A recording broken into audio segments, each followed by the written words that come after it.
Your name has no meaning to me, mortal. You're nothing but dust blown by the winds of eternity. Well, I'm not really mortal. What are you begging for, mortal? My clemency? Well, tonight maybe I'm inclined to mercy. You'll never forget the night you met Thelma Howcroft. Hey everyone, welcome back to Vampyr. So, last time we just talked to a lot of people and we entered our little room that we got. We need to analyze William Bishop's blood at the workbench, so the vampire dude that we killed. And we have the mission to enter the backyard garden, because apparently there's someone there, so let's see. Okay, first you need to analyze the components you found to unlock new recipes. Click on it to analyze components. Oh, there we go. First of all, okay. There we go. So what did he have here? Regenerate 300 health point instantly, then 150 health over 15 seconds. Ooh. So these two, ferocious tartrate and sodium hypochlorite solution, are very important. Alright.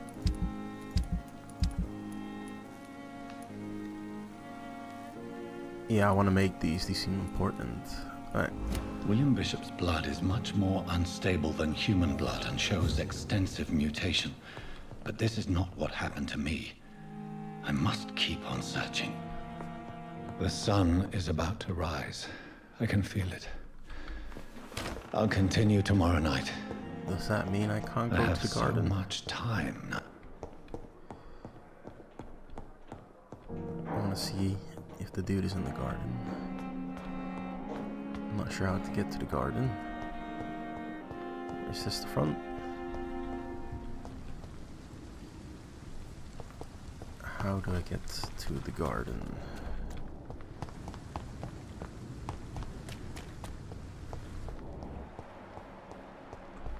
Oh, this must be it, right?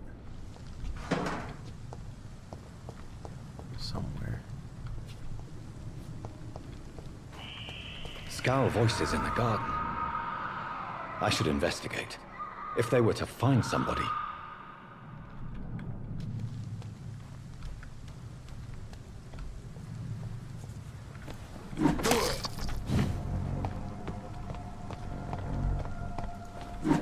Yeah.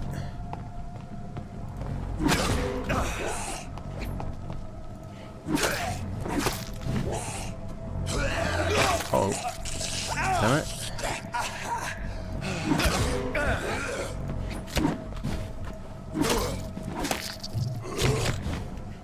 I forgot about my stamina. Gonna jump.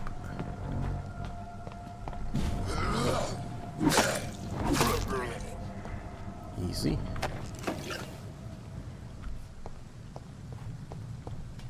I have to find the lost wallet.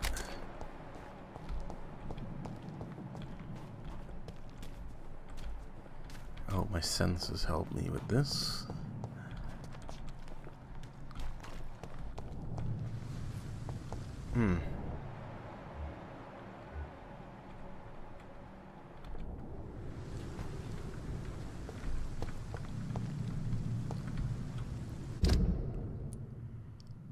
Okay.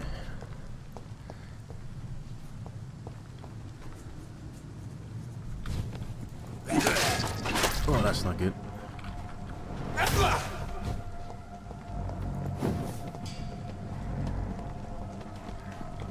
Okay. That's healing me, right? Right.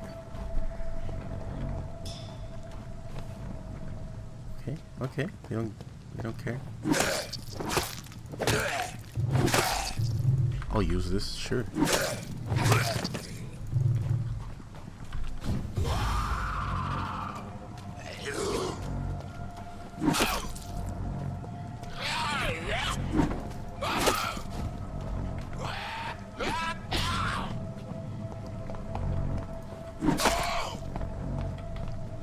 Oh, okay, okay. He jumped in front of it. Nice. Where's the body? take that. Oh, where's the wallet?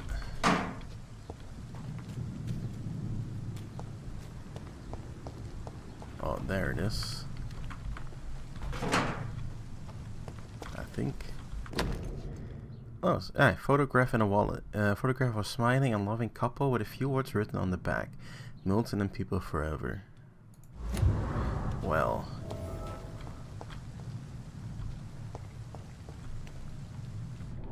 What is this?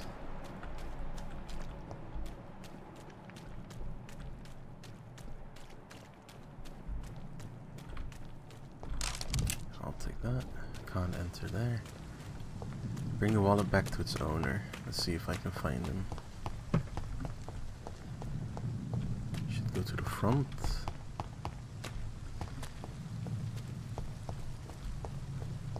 I'll take this.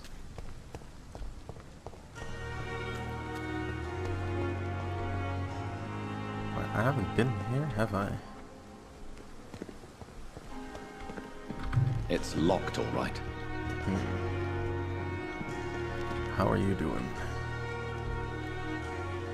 Good evening. I'm Dr. Reed. Always a pleasure to meet a colleague, sir. Especially when he was supposedly dead. A colleague. Are you a doctor too? Not anymore, sir. I used to be Dr. Rakesh Chadana. Now, I'm just Mr. Chadana, pawnbroker and humble guardian of this morgue. What do you mean, you used to be a doctor? Was your license revoked? No, sir.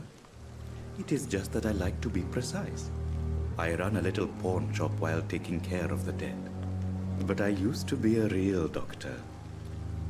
Okay, okay. Are you afraid or uneasy being surrounded by so many corpses? Why should I? These bodies are empty vessels. Flesh left to decay. Poof. No soul anymore. All gone. An interesting point of view. And quite an exotic one, too.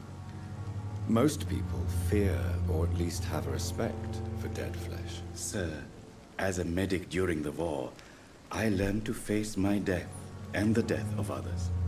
It's the pain we have to tame, not death itself. Okay. How did you get this job? After I left the army, I worked as an undertaker down by the docks. A dangerous place with many an unpleasant business there. Milton Hooks helped me get a job here. Okay. Do you work here alone? Yes, very easy work, sir. All I have to do is watch a few bodies. The situation was very different when the main morgue was still open. Seems a bit sketchy. Why do you have to watch these bodies? Because these poor fellows have no names. We keep them in case someone comes looking for the missing. Sadly, very rarely happens.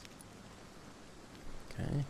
Why close the hospital's main morgue? It was for sanitary reasons after the beginning of the epidemic. Cadavers had to be moved to the nearest mass grave. Let's see. Have we met before? I don't think so, sir. Why? When we first talked, you said you were glad to meet me since I was reported dead. Funny story, sir. Your sister came here a few nights ago. You were missing, and she was looking for your body. She must be very relieved now. Mm-hmm. Please show me what you have to sell. Of course. It's just trinkets and curios, really. But I'm sure they can be useful.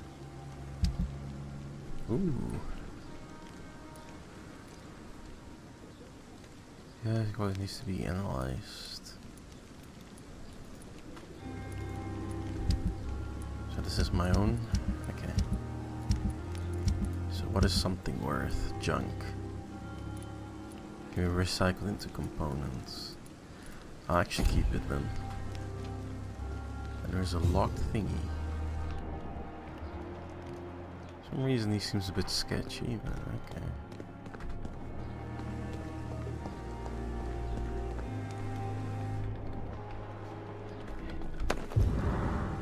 I'll take what I can get.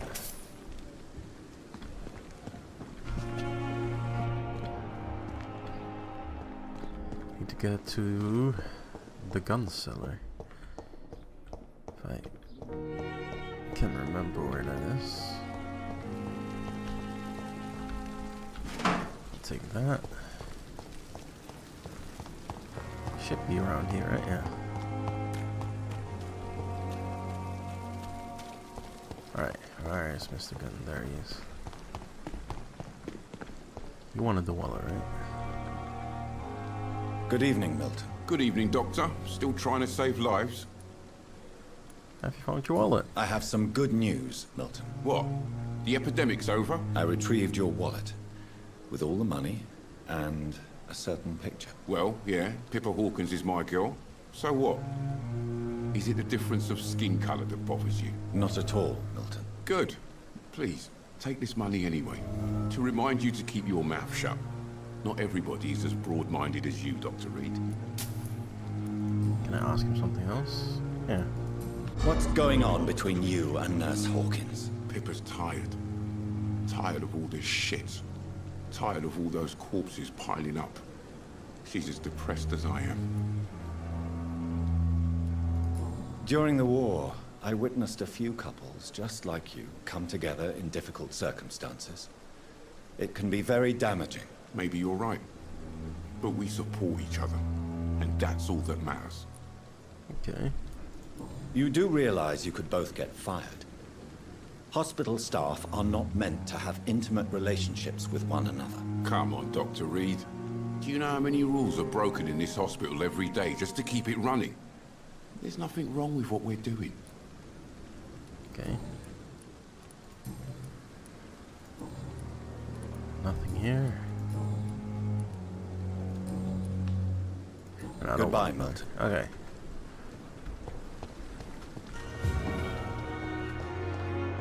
There you go. Let's rest in bed and see. Wait, it's this way, right? Where was it? That way.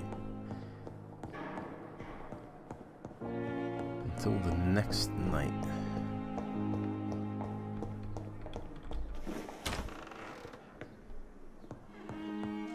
Here we go.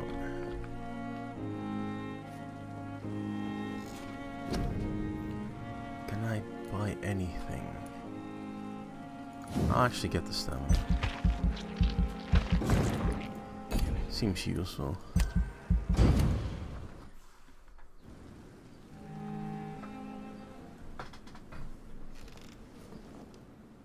If I'm to stay here until my research is complete, I'd better learn to hide my true nature from the mortals.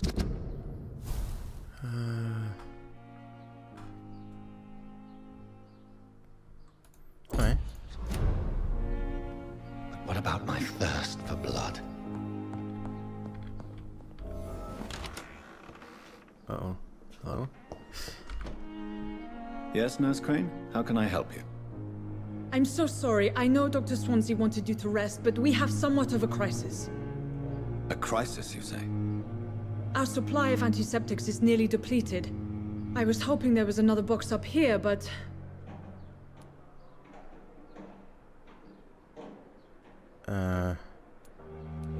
What type of hospital are you running? No antiseptics? You have been away too long, Doctor.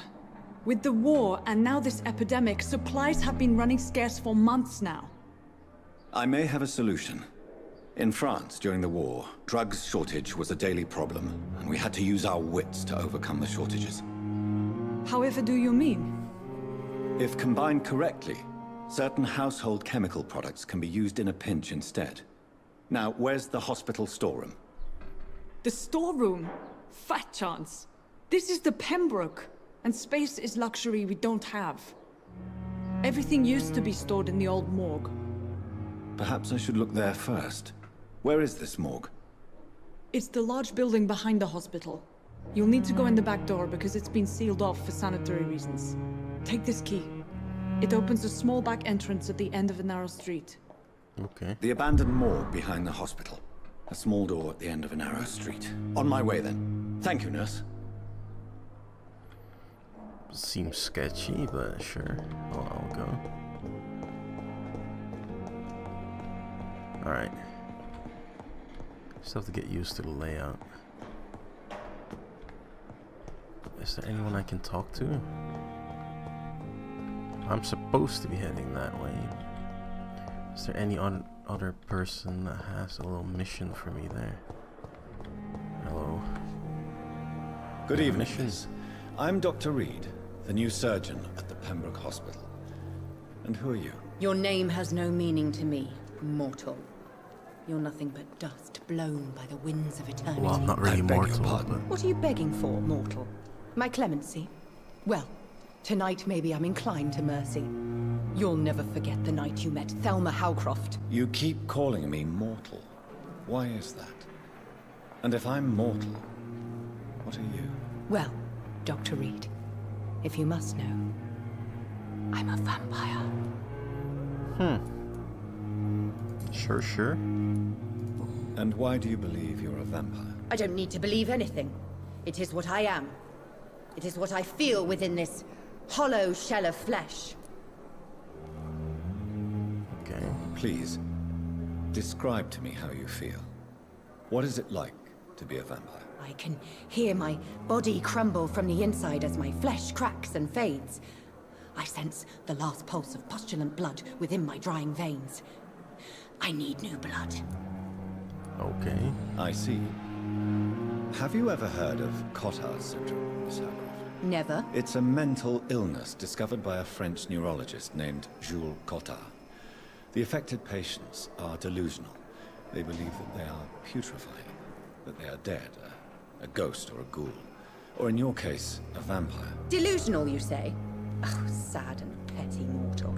You What hints do I have now? I believe she's a vampire. can't even begin to understand the concept of immortality. And you think it is I who am delusional. Okay. I'm assuming you must be a patient here. Am I right, Miss Howcroft? It's only a cover. To hide from my enemies. I can leave whenever I want. As a woman, a spirit, fog, or bat. Okay. Who are these enemies you mentioned? Can you describe them? I cannot say for sure. But I sense their eyes on me from nearby. I feel them watching me every time I visit the garden near the morgue. Okay. The staff here are not your enemy. They're here to help you, to care for you. I'm not speaking of the doctors in white. I'm speaking of the men and women who hunt me. For I am a vampire. I see. Don't worry. These people will not find you here. I'll personally make sure they leave you alone. Thank you, mortal. But do not interfere with them, for you are no match for those that hunt me. There we go. Okay. Who are you really, Miss Howcroft? I mean, apart from being a vampire. Is that not enough for you, puny mortal? What do you require? Proof of my powers? I'm curious to know who you were before becoming a vampire. No, it was such a long time ago, I don't remember. Centuries of unholy life can have strange effects on one's minds, you see? Okay. I'll leave you, Mistress of the Dark, to your nocturnal activities. Okay. I have wasted too much energy for so little result. Anyone else? That's it's a bit weird. How are you doing? Good evening, Doctor. I believe we're going to be working together. Dr. Reed. Dr. Swansea informed us of your arrival, but I could not dare to believe we'd have such good fortune. Such an honor, sir. Thank you. And you are? I am Thoreau Strickland, Dr. Thoreau Strickland. I'm a great admirer of your work, Dr. Reed. Okay. Please, could you tell me something about yourself? I'm a great admirer of your work concerning blood transfusion, Dr. Reed. I run my own experiments. I'm convinced it's the future. What made you choose to be a doctor? I'm not ashamed to admit you and your work have inspired me. I am honored to have the opportunity to work by your side. It's always a pleasure to share scientific and medical knowledge with someone eager to learn. I'll be glad to help you if I can. This epidemic may be the century's most terrible disaster, but I'm convinced that we, as doctors, are the only ones able to defeat it. Okay. I based my technique on my mentor's research. He helped me perfect my method. What is yours? I'd rather not talk about it. For now, it's just theories and first approach. My process is purely experimental and unsuccessful. As long as you're cautious and methodical. Ooh, what is this? Okay. You may remain empty-handed, but you won't fail. You're not the first one to warn me, but I am convinced knowledge is the main weapon against the ravages of this epidemic. Okay. What can you tell me about the Pembroke? Well, it has always been an honor to work with Dr. Swansea. But with your arrival, I can't think of a better opportunity to learn about blood transfusion. You seem quite optimistic. It's a rare and precious attitude in these difficult times. I'm convinced that this epidemic is a test of endurance and dedication for us men of science. Questions remain about our capacity to resolve the situation. True. Last summer, during the first wave of the epidemic, I used to joke with Milton about the extra work. We're not smiling now. Do you need help with anything in particular? Well, yes, maybe. I'm waiting for a batch of products I ordered for my personal research, yet my supplier seems to have vanished. Do you want me to play the errand boy for you? Oh no, Dr. Reed. But if you went personally to his shop, what with your reputation and all, he wouldn't dare to refuse the products I need. I see. Well, give me the address, for I may pass by if I have time. Okay. Not too bad. Goodbye, Dr. Strickland. Seems not too sketchy like some people here. Hey there. Who are you? Can I read anything? Everything is unknown, okay. Good evening, sir. I'm Dr. Reed. May I help you? I don't know if a third opinion is needed. Your colleagues are already arguing about my condition. I see. Would you mind telling me more about your situation? I'm Harvey Fiddick. All I want is to get me bloody arm fixed properly. Okay. Tell me about yourself, Mr. Fiddick. I'm just a regular guy waiting to get his arm fixed, so I can return to work and to my family. I was more curious about what you were doing before being hospitalized. I'm a carpenter, and a good one too. But that means I need both arms to feed my family, Dr. Reed. Okay. Are you satisfied with your treatment here? Well, it's clear that I've chosen a bad time to be injured. Forgive my bluntness, but you seem overwhelmed by cases of the flu. I won't lie to you about it. I'm afraid we are. Are you sure you don't want to operate yourself, Dr. Reed? I have the feeling you're very capable. And your colleagues seem to think so too. In other circumstances, you would be right. But for now, I don't think I can take on the responsibility. My apologies. Tell me about the doctors who are arguing about your case. Strickland and Aykroyd. They both want the best for me, but there's a lot of pride there. Doctors are no different from carpenters, it seems. What do you mean? I often had professional arguments with rivals on a building site. Difference is I disagreed about wooden nails, not flesh and bones. Okay.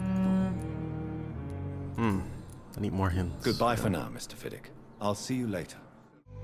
Seasons don't fear the reaper, nor do the wind, the sun, or the rain. We can be like they are. Come on, baby, don't fear the reaper. Baby, take my hand. Don't fear the reaper. We'll be able to fly. Don't fear the reaper.